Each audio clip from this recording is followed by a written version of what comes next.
పరిమితం కాదు, రాష్ట్రం మొత్తం మీద సుమారు 4 లక్షలకి పైగా జనాభా మన కార్యకర్తలు, కుటుంబ సభ్యులు అందరూ కూడా దీనికి కనెక్ట్ అయి ఉన్నారు. కాబట్టి మనం ఎంత సమయానికి గౌరవించుకొని మన కార్యక్రమాన్ని కొనసాగిస్తే అంత విజయవంతంగా ఈరోజు తాలూకా డే 1 ప్రోగ్రామ్ని మనం విజయవంతంగా పూర్తి చేసుకోవచ్చు. దానికి సహకరించమని ప్రతి ఒక్కరికి కూడా కోరుకుంటూ, ఎవరికి పిలిచి మాట్లాడే అవకాశం కల్పించిన సభకు నమస్కారం అని చెప్పి, ఆ సభకు నమస్కారం విడిచి కానీ మీరు అందరికీ కూడా స్వాగతం పలికితే సుమారు 90 సెకండ్లు అక్కడే మీ తాలూకా స్పీచ్ తాలూకా టైం అంతా కూడా అయిపోతుంది.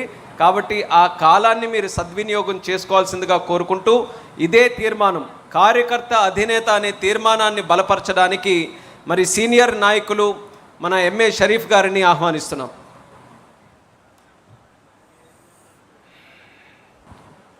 సభకు నమస్కారం. నాడు ఎన్టీ రామారావు గారు తెలుగు ఆత్మ గౌరవం కాపాడటం కోసం పార్టీ పెట్టడం, అదేవిధంగా 9 నెలల్లో చరిత్రలో ఎవరు ఎరగని విధంగా అధికారంలో అధిష్ఠించిన తర్వాత తెలుగు వారి పౌరుషాన్ని, ప్రతిష్టని దేశ విదేశాల్లో చాటి చెప్పిన విషయాన్ని ఈ సందర్భంగా మనం గుర్తు తెచ్చుకోవాలి. అదే విధానంలో, అదే పందాలో నారా చంద్రబాబు నాయుడు గారు మరి యువతలో ఆత్మవిశ్వాసాన్ని నింపారు, ఆత్మస్థైర్యాన్ని కల్పించారు.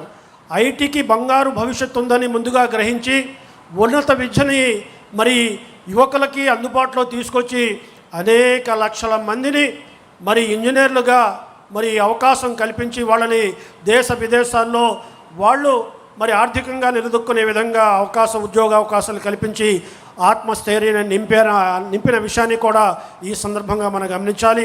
ఎన్టీ రామారావు గారు ఆనాడు సమాజమే దేవాలయం, ప్రజలే దేవుళ్ళని నినాదానికి కొనసాగిస్తూ ఈనాడు నారా లోకేష్ బాబు గారు మరి ఈనాడు పార్టీలో చురుగ్గా వ్యవహరిస్తూ పార్టీని మరింత పటిష్టం చేయడానికి కృషి చేస్తున్న నారా లోకేష్ గారు మరి కార్యకర్తే పార్టీ అధినేత అని నినాదం ఇవ్వటం కాదు, దాన్ని ఆచరించి చూపెట్టిన విధానాన్ని కూడా మనందరం కూడా గమనించవలసిన అవసరం ఉంది. విజయనగరం జిల్లా గజపతి నగరానికి చెందిన మరి గంట్యాడ శ్రీదేవికి ఈనాడు పాలిట్ బ్యూరో సభ్యురాలిగా, అదే రకంగా మరి ఏదైతే మంగళగిరి నియోజకవర్గానికి చెందిన మరి ధనంజయ్ గారికి పాలిట్ బ్యూరో, సామాన్య కార్యకర్తలు ఒక స్థాయి మండల స్థాయి కార్యకర్తలకి ఈనాడు పాలిట్ బ్యూరో సభ్యులుగా గౌరవించారంటే ఈ గౌరవం కార్యకర్తలందరికీ ఇచ్చినట్టుగా నేను భావిస్తున్నాను. అంతేకాకుండా శ్రీకాకుళం జిల్లాలో మారుమూల గ్రామంలో ఉండే మరి కలిసెట్టి అప్పలనాయుడు గారు, ఆయన పెద్ద పదవులు ఏం చేయలేదు. అదే రకంగా కర్నూలుకు చెందిన నాగరాజు గారు, ఆయన కూడా సామాన్య కార్యకర్త. అతనికి ఇద్దరికి కూడా ఎంపీగా పార్లమెంట్లో పోటీ చేసి పార్టీ తరఫున పార్లమెంటుకు పంపించిన ఘనత కూడా ఈనాడు తెలుగుదేశం పార్టీకే దక్కిందని సందర్భంగా మనం చేస్తున్నాం. మరి చంద్రబాబు నాయుడు గారు కంప్యూటర్ని ఎప్పుడో గుర్తెరిగారు. 1985లోనే మరి సభ్యత్వ నమోదు కార్యక్రమాల పుస్తకాలన్నింటినీ కూడా ఒక చోట పెట్టి కంప్యూటరేషన్ చేసిన విధానం ఈ సందర్భంగా మనం గమనించాలి. అప్పట్లో కొన్ని లక్షలు మాత్రం ఉండేది. ఈనాడు నారా లోకేష్ గారు హైటెక్ విధానంలో ఈ సభ్యత్వ నమోదు కార్యక్రమం చేయడం మూలంగా భారతదేశంలో ఏ రాజకీయ పార్టీకి కూడా అతి తక్కువ కాలంలో 1,03,86,859 మంది సభ్యులని సభ్యత్వాలు చేర్పించిన ఘనత ఈనాడు నారా లోకేష్ గారి సారథ్యంలో వచ్చింది. ఆనాడు ఎన్టీ రామారావు గారు ప్రజాబలాన్ని కూడా తీసి పెట్టారు.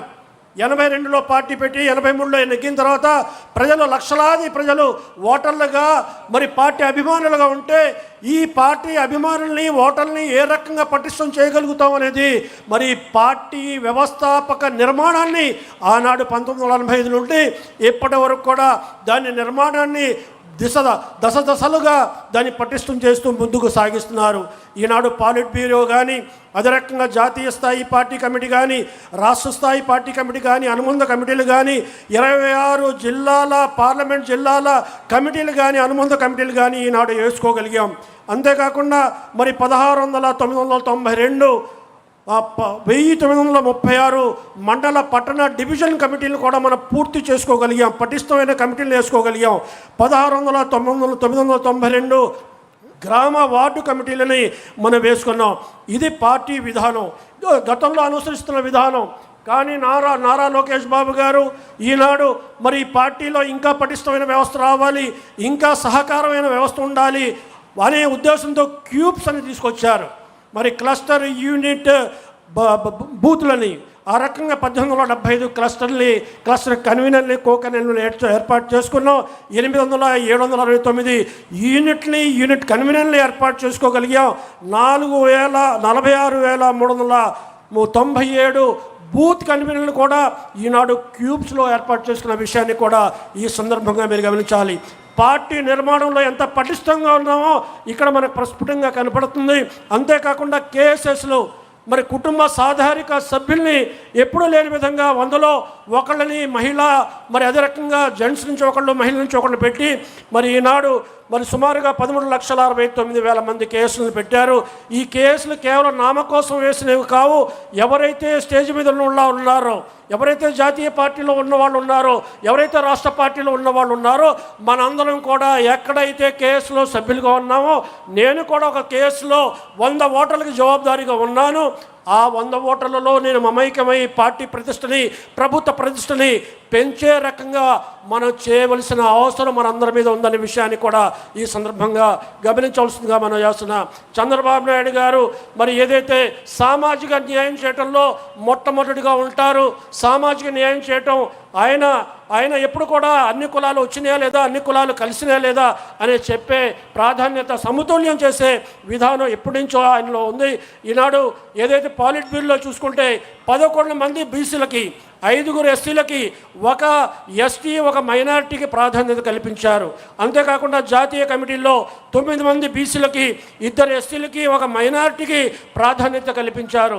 రాష్ట్ర కమిటీలో చూసుకుంటే 77 బీసీలకి, మరి అదే రకంగా 24 మంది ఎస్సీలకి, 8 మంది ఎస్టీలకి, ఆ రకంగా 13 మంది మైనారిటీలకు ప్రాధాన్యత కల్పించి ఈ పార్టీ మాది, ఈ పార్టీలో మా ప్రాతినిధ్యం కూడా ఉంది, ఈ పార్టీలో మా నాయకులు కూడా ఉన్నారని ఆయా సామాజిక వర్గాలు గర్వంగా చెప్పుకునే రకంగా ఈనాడు పార్టీలో అవకాశం కల్పించిన విధానాన్ని సమాజంలో సమన్వయం చేసిన విధానాన్ని కూడా ఈ సందర్భంగా మీరు గమనించాలి.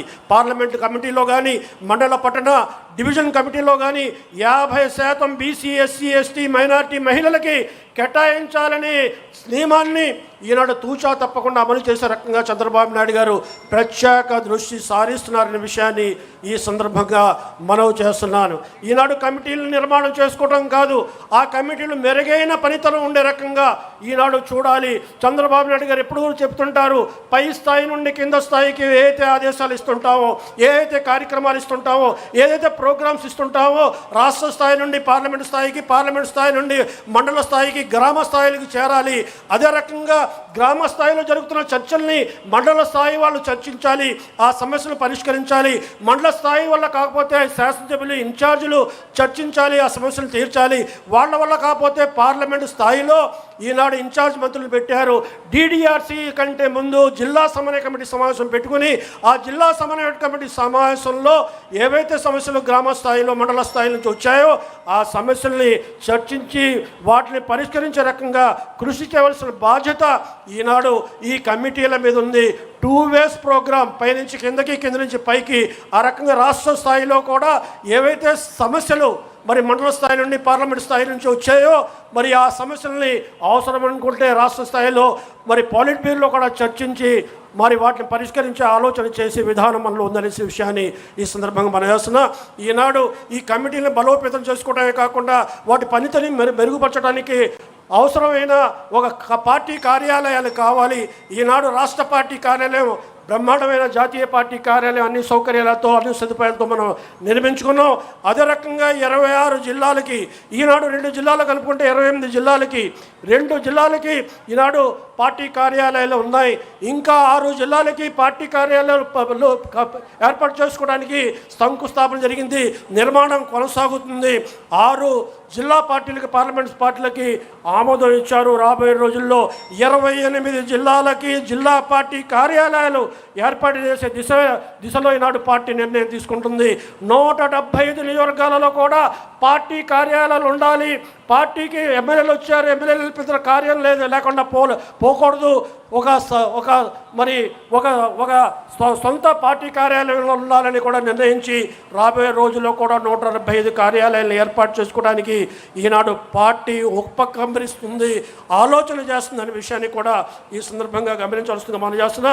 కాబట్టి ఇటువంటి పటిష్టమైన పార్టీ నిర్మాణ వ్యవస్థ ఉన్నప్పుడు, ఇన్ని లక్షలాది మంది మన నాయకులు కార్యకర్తలు ఉన్నప్పుడు, మన రాబోయే రోజుల్లో పార్టీని విజయపందాలో నడిపించడానికి మనం ప్రయత్నం చేయవలసిన అవసరం మన మీద ఉందని ఈ సందర్భంగా మనం చేసుకుంటూ, ఈ అవకాశం ఇచ్చిన పెద్దలకు కృతజ్ఞతలు తెలుపుకుంటూ సెలవు తీసుకున్న. జై తెలుగుదేశం, జై చంద్రబాబు నాయుడు. షరీఫ్ గారికి ధన్యవాదాలు తెలియజేసుకుంటూ, ఇదే కార్యకర్తల అధినేత తీర్మానాన్ని బలపరచడానికి మాదిగ కార్పొరేషన్ డైరెక్టర్